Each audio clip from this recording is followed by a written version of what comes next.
Bom dia, meu nome é Thiago e eu vou falar sobre o sistema reprodutor humano. Bom, esse sistema é o mais importante para a manutenção da vida da Terra.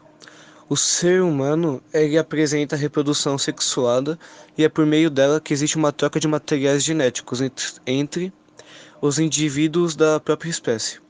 Através da junção do óvulo, que são células-tronco que possuem no seu interior os nutrientes essenciais para o desenvolvimento do embrião, e com os espermatozoides, que são células pequenas, pode-se criar um novo ser humano. Quando isso não acontece de modo natural, é utilizado o método de inseminação artificial em caso de infertilidade do casal. Também eu vou explicar sobre o sistema genital masculino. Bom, vamos por partes. Os principais órgãos estão entre os testículos, que são chamados também de gônadas.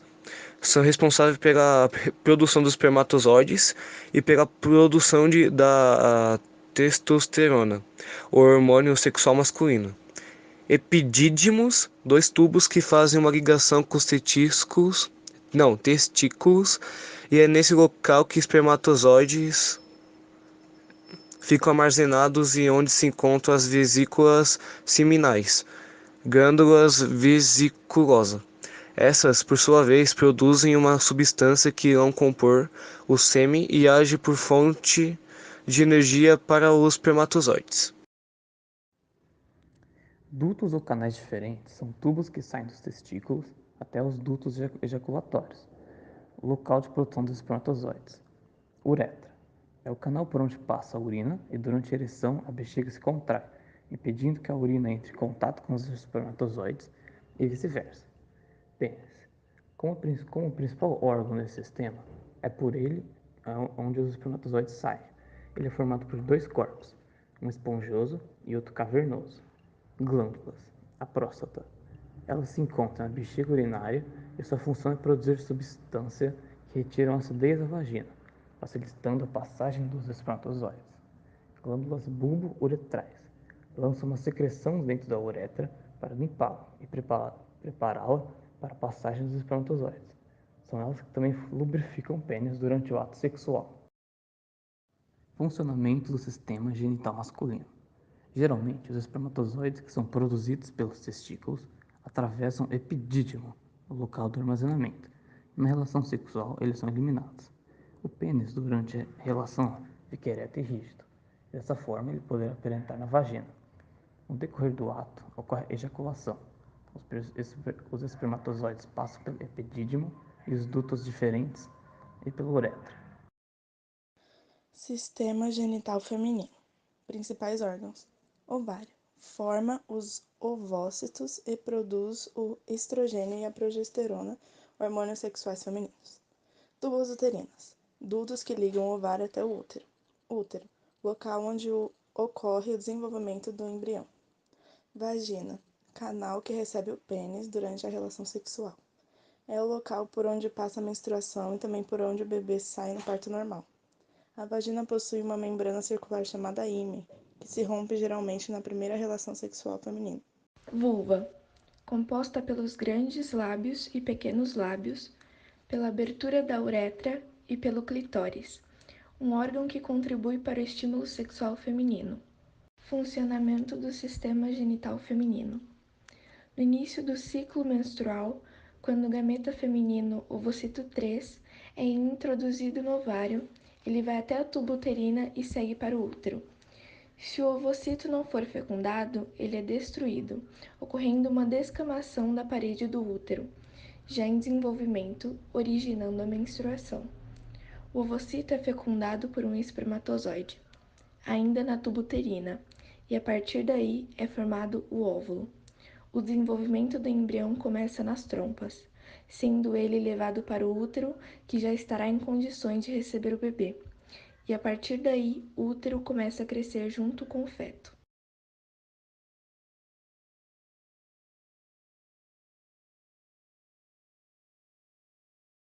Olá, meu nome é Stephanie e eu vou dar a introdução sobre o sistema respiratório. Bom, a função do sistema respiratório é facultar ao organismo uma troca de gases com o ar atmosférico, assegurando permanentemente a concentração de oxigênio no sangue.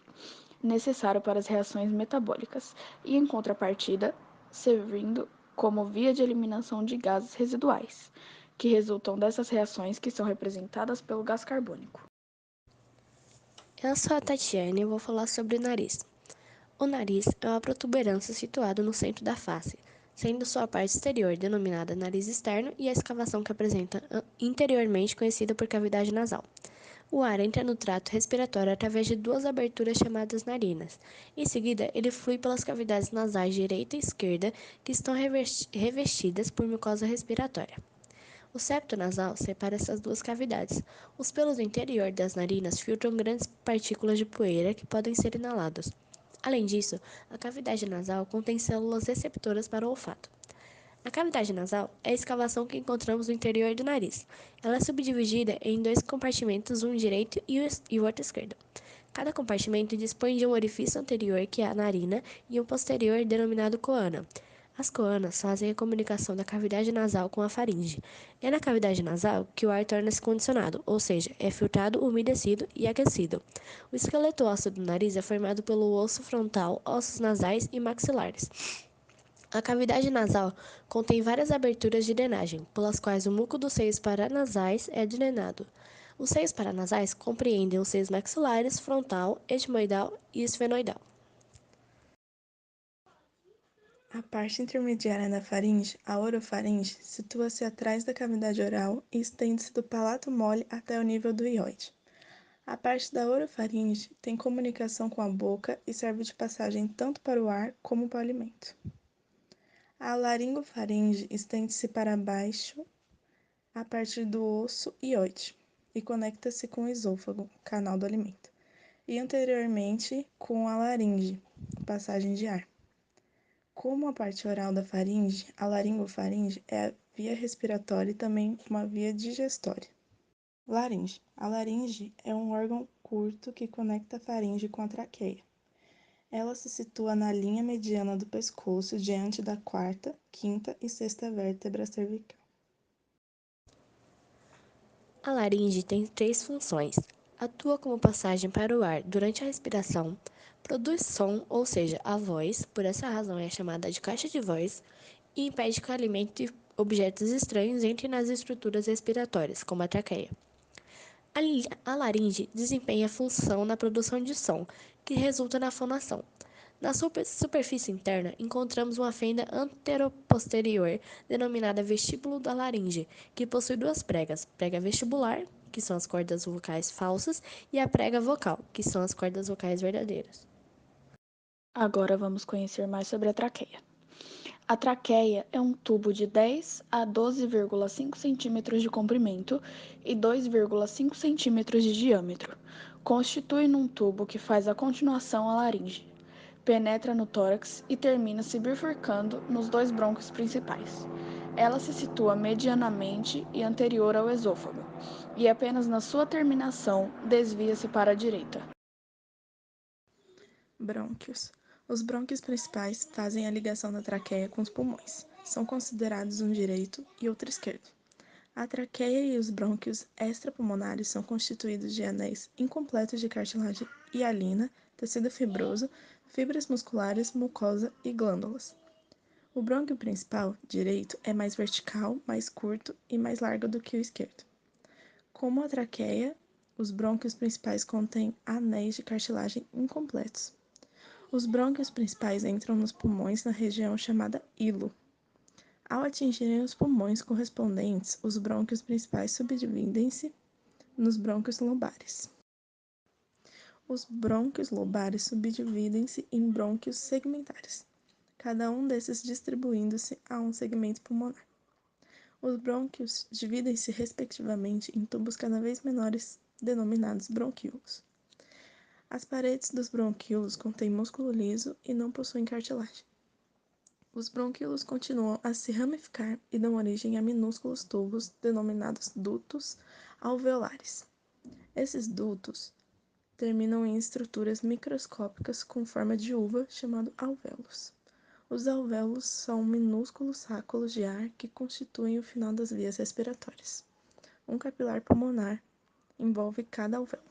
A função dos alvéolos é trocar oxigênio e dióxido de carbono através da membrana capilar alvéolo-pulmonar. Pulmões. Os pulmões são órgãos essenciais na respiração. São duas vísceras situadas, uma de cada lado, no interior do tórax e onde se dá o encontro do ar atmosférico com o sangue circulante, ocorrendo então as trocas gasosas, a hematose. Eles vêm-se do diafragma até um pouco acima das clavículas e estão justapostos às costelas. O pulmão direito é o mais espesso e mais largo que o esquerdo. Ele também é um pouco mais curto, pois o diafragma é mais alto no lado direito para acomodar o fígado. O pulmão esquerdo tem uma concavidade que é incisura cardíaca. Cada pulmão tem uma forma que lembra uma pirâmide com um ápice, uma base, 3 bordas e 3 faces. A face costal, que é a face lateral, é a face relativamente lisa e convexa, voltada para a superfície interna da cavidade torácica. A face diafragmática, que é a face inferior, é a face côncava que assenta sobre a cúpula diafragmática. A face mediastínica é a face medial. É a face que possui uma região côncava onde se acomoda o coração. Dorsalmente, encontra-se a região denominada hilo ou raiz do pulmão.